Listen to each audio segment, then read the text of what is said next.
আজকের এই ভিডিওতে রিভিউ হবে টাইগার শ্রফের বাঘি 4-এর টিজার। ভাই টিজারটা কিছুক্ষণ আগে চলে এসেছে, আমি টিজারটা দেখতে দেখতে 5-6বার হেসে ফেললাম। কারণ এই জিনিসটা কি ঘটেছে, আর আজকে বাঙালি জাতি এতটা হিপোক্রিট না, আমার এইগুলোর জন্য প্রচণ্ড রাগ লাগে। আজকে যখন বাংলাদেশে মেগাস্টার শাকিব খান তুফান তৈরি করছে, আজকে বরবাদ তৈরি করছে, এর কপি তার কপি, হ্যান কপি ত্যান কপি, ভাই বাংলাদেশে এই যে বাঘি 4 যে বাজেটে তৈরি হচ্ছে তার 6 গুণ 7 গুণ 10 গুণ কম বাজেটে তৈরি, এবং তাতেই যা অ্যাচিভ করতে পেরেছে না, বাঘি 4 তার কাছে কিচ্ছু না, এটা বলতেই হবে। কারণ আজকে এবং বাংলাদেশের ডিরেক্টররা কিন্তু স্বীকারও করে যে আমরা বিভিন্ন জায়গা থেকে ইন্সপায়ার হয়েই করছি, এবং ইন্সপায়ার হয়ে তৈরি করা কখনো অন্যায়ের কাজ হয় না, যদি আমি বলেই দিই ইন্সপায়ার হয়ে করছি। কিন্তু আজকে এই যে বাঘি 4-এর তুমি বলো না সম্পূর্ণ টিজারটা টুকে দিয়েছে।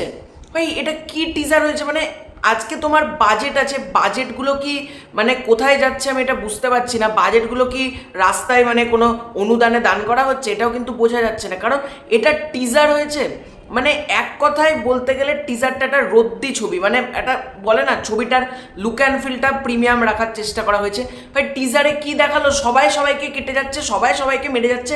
ভাই আননেসেসারি গোর, আননেসেসারি ভায়োলেন্স কেন থাকবে একটা ছবির মধ্যে? আমার কারণ নেই আমি লোককে কেটে যাব? ভাই কি মানে আননেসেসারি, যাকে পাচ্ছি চপার দিয়ে কাটছি, যাকে পাচ্ছি তার গলা কেটে দিচ্ছি। ভাই এগুলো কি? এগুলো মানে দর্শকের, যেহেতু এখন ভায়োলেন্স ছবি দেখতে দর্শক পছন্দ করে, দর্শককে তোমরা গু ছবি ধরিয়ে দেবে, দর্শক দেখবে, এগুলো ঠিক আমার পছন্দ না। মানে এই টিজারটা ইভেন এমন কপি করেছে, মানে অ্যানিম্যাল ছবিটা আমার নিজেরও পার্সোনালি পছন্দ হয়নি ছবিটা, কিন্তু অ্যানিম্যাল ছবির যে গানটা ছিল, যে পাঞ্জাবি গানটা, এই টাইপের একটা গান রাখার চেষ্টা করা হয়েছে, এবং সেই গানটাও পাঞ্জাবি গান। ভাই এত ঝাড়ে কে? একটা সিন আছে দেখলাম, মাস্ক পরে সব লোকজন আছে, টাইগার সব ছুটে যাচ্ছে। আমার মাস্কগুলো মনে হচ্ছে হোলির সময় পাওয়া যায় না, সেই বিক্রি হয় 15 টাকা 20 টাকার মাস্ক, ওগুলো সবাইকে কিনে মুখে লাগিয়ে দিচ্ছে। ভাই এগুলো কি চলছে? ভাই মাস্কের সিনও পুরো কপি।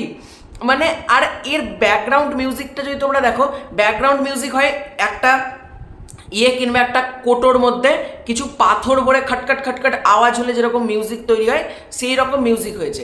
আর এই ছবিটা লিখেছে সাজিদ নাদিয়াদওয়ালা। ভাই সাজিদ নাদিয়াদওয়ালার এতটা কনফিডেন্স, আজকে যখন হাউসফুল 5 আমি ছবিটা দেখে মানে হলে দেখতে যাইনি, আমি রিসেন্টলি অ্যামাজন প্রাইমে দেখলাম, এতটা থার্ড ক্লাস একটা ছবি হয়েছে হাউসফুল 5, তারপরে লোকটা লেখার সাহস পায় সাজিদ নাদিয়াদওয়ালা। মানে আমি একটা ব্যাপার বুঝে গেছি, হর্ষা, সাজিদ নাদিয়াদওয়ালা, ফারাদ সামজি, এই তিনজনকে একটা লেভেলে বসানো যাবে। কিছুদিন আগে আমরা ফারাদ সামজিকে নিয়ে ট্রোল করতাম, এই করতাম। ভাই আমাদের বাংলাতে এর থেকে অনেক বেটার ডিরেক্টর আছে, মেহেদি হাসান হৃদয় অনেক বেটার ডিরেক্টর, রায়হান রাফি অনেক বেটার ডিরেক্টর।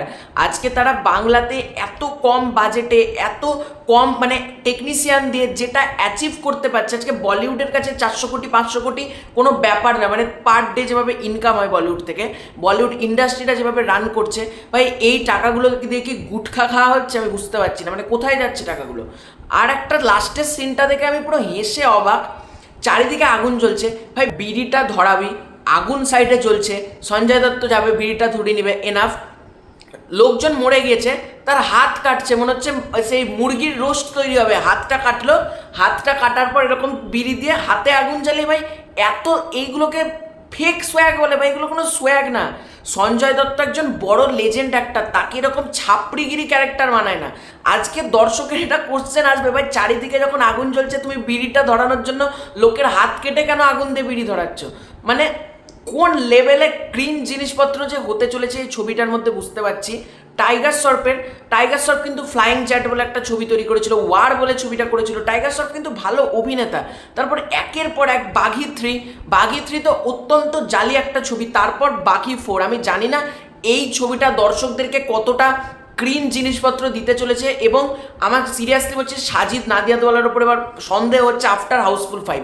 কারণ সে হাউসফুল 5 যা লিখেছে, মানে পায়খানার চেম্বারে বসে বসে যেরকম লেখা গল্প মাথায় আসছে না, সেম গল্প সাজিদ নাদিয়াদওয়ালা লিখে দিয়েছে। এরপর সাজিদ নাদিয়াদওয়ালা বাঘি 4 লিখেছে, এবার বোঝাই যাচ্ছে সাজিদ নাদিয়াদওয়ালা গুয়ের চেম্বারে ঢুকে গল্পটা লিখেছে। এর থেকে বেশি কিছু হতেই পারে না, মানে কিছু বুঝতে পারছি না।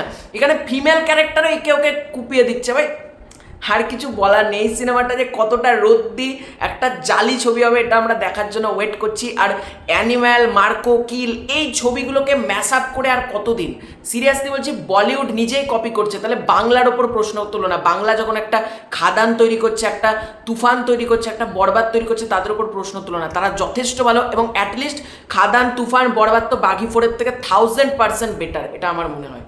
তো তোমাদের কার কার বাঘি ফোরের টিজারটা কেমন লেগেছে কমেন্ট করে জানিও। আমার তো টিজারটা এক কথায় খাজার খাজা লেগেছে। তো এটাই ছিল আজকের ভিডিও। ভালো লাগে লাইক, কমেন্ট, শেয়ার এবং সাবস্ক্রাইব করো। Bye bye.